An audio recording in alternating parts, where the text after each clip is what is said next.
we were pitching OEMs on the proposition of or selling your vehicles with the ability for the consumers who buy them, the ability to return it if something were to happen during their ownership. And, we were getting nowhere. The Lehman Brothers bank failure and, the global financial crisis, and markets were just like nosediving and the markets were tanking. And Hyundai came, they said, we're interested. And they had purchased all of General Motors' ad space, the NFL playoffs, which was the wild card game, top 15 or top 10 Google searches. Hyundai dealers had no communication before this. Okay, they saw a commercial on it, go like, "Holy shit! What idiot is underwriting that?" They almost felt guilty about how successful the program was. Jeff Stearns, connected through cars. If they're bigwigs, we'll have them on the show. And yes, we'll talk about cars and everything else. Here he is now, Jeff Stearns. Lean in right now to hear the story of the Hyundai Assurance Plan. So Hyundai was presented with WALKAWay, the proposition of WALKAWay, in March of 2008. And it didn't go anywhere. We had been knocking on doors. Jeff, we have presented to Chrysler in downtown Detroit. We pitched General Motors in downtown Detroit.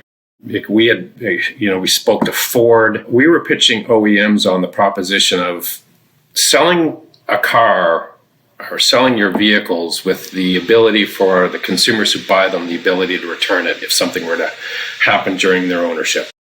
And we were getting nowhere. So all of a sudden, we all know what happened in September of 2008 with the Lehman Brothers bank failure and, the global financial crisis. And so September happened and October happened and markets were just like nosediving and the news was all bad. The markets were tanking. No one was doing anything. And Hyundai came to EFG, who's our U.S. partner, who had presented WALKAWay to them. And they said, we're interested. We didn't really know how interested, but after the first week in November, we found out how interested. They were going to market, and they had purchased all of General Motors' ad space for the Super Bowl, Barack Obama's inauguration, Academy Awards, the NFL playoffs, which was the wild card game on January 2nd of 2009. And they were talking to us basically at the end of November.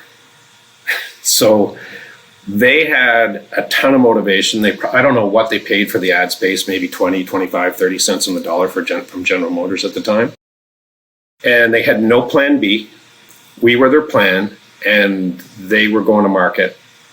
We signed the deal New Year's Eve at 5 p.m. local time, Eastern Standard Time, and the ads ran January 2nd. From the day they said go to the day the ad launched was 35 days. That's not even to be believed. That's like, it is insane, okay? Like, can you imagine dealing with a global manufacturer, and they have this program and boom, like this is what we're going with, Hyundai Assurance. We saw the first ads and they were voiced over by Jeff Bridges. And you can go on YouTube and look at Hyundai Assurance commercials, 2009 and whatever. And the Jeff Bridges voice was, just so synonymous with Hyundai at the time. Hyundai Assurance. Now finance or lease any new Hyundai. And if you lose your income in the next year, return it to us with no impact on your credit. They just knocked the cover off the ball. People had the aha moment, that they said, like they stopped and said, I remember hearing that ad for when I couldn't believe it. And they were just floored. And the blogosphere went crazy. Hyundai Assurance, I think, was in the top 15 or top 10 Google searches for the first 3 weeks of January. It was crazy. And it just made such an impact. National media picked it up. Every news story picked it up. It was unbelievable how much press Hyundai got for that deal. For it fitting Hyundai though, Vincent, you can pick back up. But where Hyundai was at, they weren't as hot as they are now, right? Not at all. No. I mean, they had some stigma at that moment. Mm-hmm. They overcame that stigma very quickly, and people were saying, like, why isn't this being promoted by an American maker or American OEM? Like, where's Ford? Where's GM? Where's Chrysler? And people were, this is a time when people were super insecure. And just to tell you how effective it was, and as you open up, the most effective automotive incentive in history, and you say it's probably never going to be, beaten or duplicated. And that's probably true because, you'd have to have the timing that Hyundai had as it relates to, the timing of introducing assurance when you're buying a car. I still think it's totally applicable to everyone's life today. Nothing's guaranteed, and being able to return your car and being able to return a purchase is the cornerstone of retail, right? Being able to return something is the way in which we should all be able to work, especially if I've bought and paid and taken a time balance loan to buy the product you sold me. Being able to return it when I come on hard times and I'm still paying for the vehicle that I bought from you is a pretty, attractive proposition, especially if I didn't pay for the policy. You gave it to me, and I can use it. So just tonight, just to think, Hyundai beat the market by 30%. Okay, in 2009. Explain what that means if we don't know what beat the market by 30%. The market in 2009 tanked. Okay, it dropped 22% in 2009. Hyundai beat the market or beat their year-over-year sales by 9%. So they are 8%. Sorry. So the market was down 22. They were up 8. There you go. So 30% ahead of market. Got it. Makes sense. So no incentive has ever had that effect since and probably never will, because the timing of the global financial crisis, of course, the lack of consumer confidence was rife. People still had to buy a car, but if you're going to buy a car during the global financial crisis and you can give it everyone was afraid of losing their job. Say, hey, it's relatively risk-free if I'm worried about my job. And Hyundai went to market with this, and they won Ad Age's Campaign of the Year. Joel Ewenick was the director of marketing for Hyundai at the time and won all sorts of awards. Their brand equity went from, their brand recognition went from, somewhere in the 40s to, top 15. It was a stalwart moment for Hyundai in the U.S. market for sure. Now, can we back up a little? Do you mind? Yeah. Mm-hmm. Sure. So I'm fascinated by the story. I mean, I just love hearing about a product and how it happened. And I mean, I love the story behind the story. But for you personally, so here you are. I mean, you've already got success with WALKAWay, but you'd been working on Hyundai to try to get them to take it as a manufacturer's program. Not exactly sure where you're at, nowhere near sure how hot they were on it, that they're going to hang like their whole company on it. So I'm assuming that it was like a big, exciting deal for you. Like you weren't worried about where your next meal was coming from, but this is a deal that you were really interested in. Like, man, I'd love to close that. Where were you emotionally when it went from the normal meeting after meeting after meeting to all of a sudden you got 5 minutes to execute this thing? Well, you have to understand that this was through our a licensee relationship with EFG companies. We were somewhat in the background. The original call to Hyundai was made by EFG in March of 2008. The call was made in November to kind of say, hey, are you guys, like what's happening? And let's, so we got secondhand information, but it was, once the deal started to move, it was all hands on deck. We already had invested in a portal, a transactional web-based system to transact these insurance policies. We were able to customize a Hyundai assurance portal for 800 of their dealers, and all dealers in the United States. I think it was 780 dealers that we launched, like literally overnight. We created a Hyundai Assurance webpage.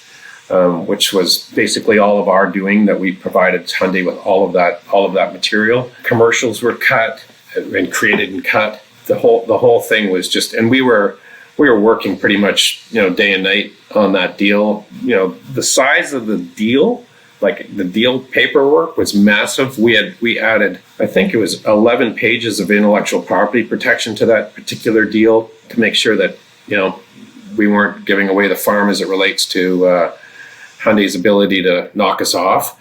Not that they would do that, but I mean, it's a pretty common thing for people to replicate insurance products. But being that this was such a unique proposition, and for the listeners that are watching this, an insurance policy that has no age limitations, it has no pre-existing health exclusions, it has 7 different reasons to use it, and allows the customer to return a vehicle. We pioneered this whole concept, and we trademarked the word WALKAWay, and we copywrote our policy language so that we could keep our intellectual property ours and monetize it over time. And having Hyundai have the faith and trust in what we did was pretty spectacular. And Hyundai realized great gains. Of course, we realized, as did EFG, excellent opportunity there. And, we can't be more thankful of the trust that Hyundai put in us at the time. And it certainly paid off for both parties and the consumers that used the policy. But I do have an interesting story as it relates to Hyundai. It's kind of funny. So January 2nd, the first commercials launched. Hyundai dealers had no communication before this. Okay, they saw a commercial on and go like, "Holy shit, what's that?" So I mean, there was no communication to Hyundai dealers. They didn't have time. Like, boom, and you start selling cars, and we had to basically launch dealers, train them, and it was all done digitally and electronically over our portal. And 2009, that's still, it's still relatively new technology for some dealers in the car business, right? A little clunky doing a portal in 09. A little clunky, yeah. When I started in 2000, Jeff, some car dealers didn't. I mean, we issued every policy from the day we started over the internet, and we were literally we were the first. I'm sure the first insurance portal in the automotive business to issue policies over the internet, and people we couldn't sign up some dealers because they didn't have the ability to go online. Like, seriously, and people were using dot matrix printers. Like, the F&I office was still, using dot matrix printers with self-duplicating copies, and a laser printer in the business office was so anyway, back to the Hyundai deal. So we launched January 2nd, and our underwriter at that time was Great American, okay, out of Cincinnati. And yeah, fantastic story, fantastic success story of Carl Lidner Jr. and his 2 sons. But I think it was Carl Jr. and his son is Carl III, Carl Lidner III, and there's a Craig Lidner. I think it was still Carl Lidner Jr. at 90 years of age was watching the NFL playoffs, the wild card game on January 2nd. And he saw the first Hyundai Assurance ad, and he said, "What idiot is underwriting that?" And I think on Monday morning, he found out it was him, and they canceled the program. They withdrew their underwriting. Like, they gave us 30 days notice, and that was in the agreement. They gave us 30 days notice. So now you're shopping the underwriting. Oh my God, are you kidding me? And this has happened to me twice in my career, right? Where we've had this absolute cancel of an underwriter during a national program. And I'll tell you the other one later. But so Carl Lidner goes, what idiot's underwriting that? He finds out it was himself. He pulls the plug. And this isn't really my problem. It is, but it's not. But more so EFG, Enterprise Financial Group out of Dallas, right? EFG companies. By the way, great F&I company. Can't speak highly enough about them. Anyway, so John Papanastis is the CEO of EFG, and he's got to scramble to find an underwriter to, keep this deal going. And he does. He scrambles and gets it done. And, unfortunately for Great American, it ended up being a very profitable program. It's unfortunate that, a knee jerk like that. But a lot of people thought the same thing when I first started. They thought, oh, you're going to get killed in your underwriting. I knew all the stats. I was the guy that did all the research for the product from day one. I think I knew my numbers pretty well, and it bore out correctly. I did 1/2 course of actuarial science in university and 1/2 course in stats. And if it wasn't for Tom, he helped me on a couple of exams by looking over his shoulder. But you thought you were okay with the reasons that people return cars, even with the current economic climate. You thought that you would sell $1 more worth of premium than you'd have to pay back out, or however you do your math. Yeah, well, the whole math in underwriting is frequency and severity. So how frequent you get a claim and how severe the claims are, and you add those, you put those two numbers together, and that's your base cost, and then you've got to figure out how much it costs to administer policies, pay claims, do all that sort of stuff. And nevertheless, Hyundai Assurance was a success. It was probably the most cost-effective, it was the most cost-effective incentive ever for a manufacturer. Like, there is a story that says that they almost felt guilty about how successful the program was versus how much they had to pay for it. So when you talk about that to the non-car industry person, we might talk about the cost of acquisition or the cost of getting a body into the showroom or the cost of a sold car, and that might come down to just pure ad expense. It might come down to, does a rebate, $1,000 rebate, move the needle, or $1,000 rebate if you own one of our products, or we're going to conquest another brand, or how much a 0.9% APR costs them, and then how many more car deals it gives them, if it gives them any. Am I on track? Yeah, and at the time, like 0%, cash on the hood, all that sort of thing. Hyundai knew it didn't matter how much money they put on the hood. People didn't have the confidence to buy; they weren't buying. So Hyundai said that themselves. It said, it doesn't matter how much money we're putting down. Like, if you don't have confidence to be able to pay for this car, doesn't matter. So this cost, maybe you can't say the number, but this might have cost the manufacturer a few $100 a car deal to give them their first year of coverage free or something like that.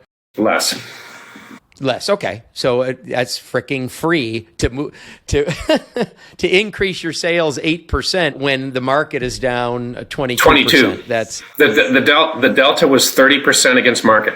Yeah, I got it. That is massive, and we don't need to get into the whole whiteboard lesson about what 1 point of the automotive market is worth. I mean, like 1%.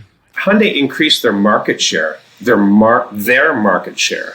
Okay, are you ready?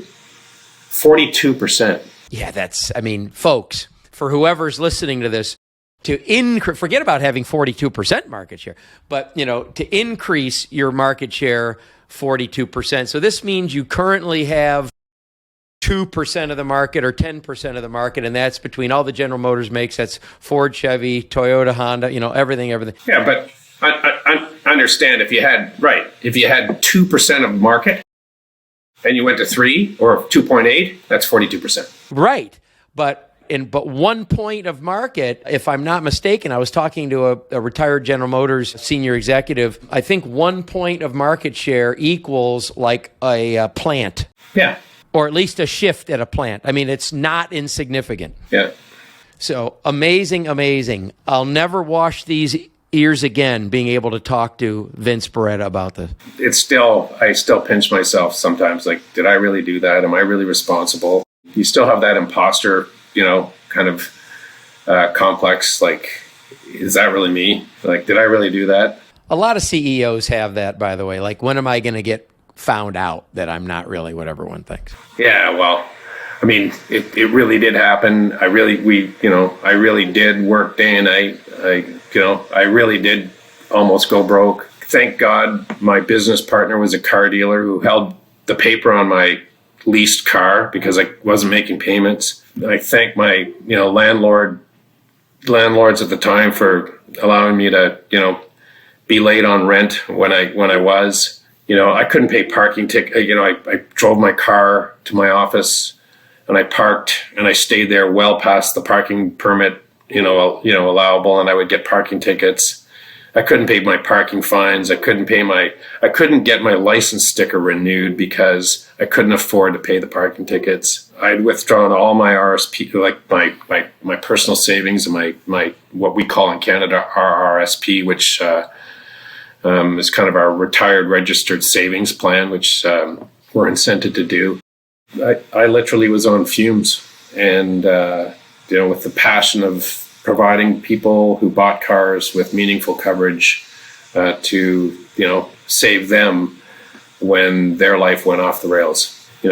22 years later, to look back, it just goes to show you that it's not about profits, it's about people, and it's about creating value. And if you create value, the value will find you. And it's been such a great ride for not only me but all the people that have come along the way for that ride.